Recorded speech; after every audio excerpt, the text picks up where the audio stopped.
Hey guys, in this video, I'm gonna show you how to fix your account was compromised on Instagram. So let's get into it.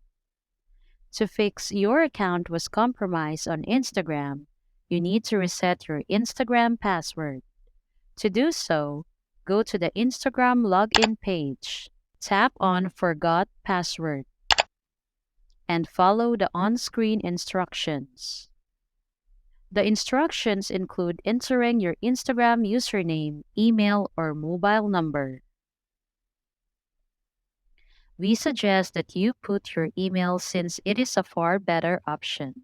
Tap Find Account.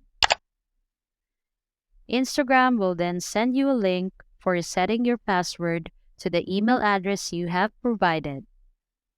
By tapping on the password reset link, you land on the Create a Strong Password page where you can reset your Instagram password.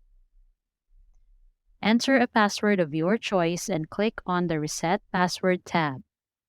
Now try logging into your Instagram account using the new password. Hopefully, you will not run into the same problem again. So that's all for this video, guys. If this video was helpful, please give us a like.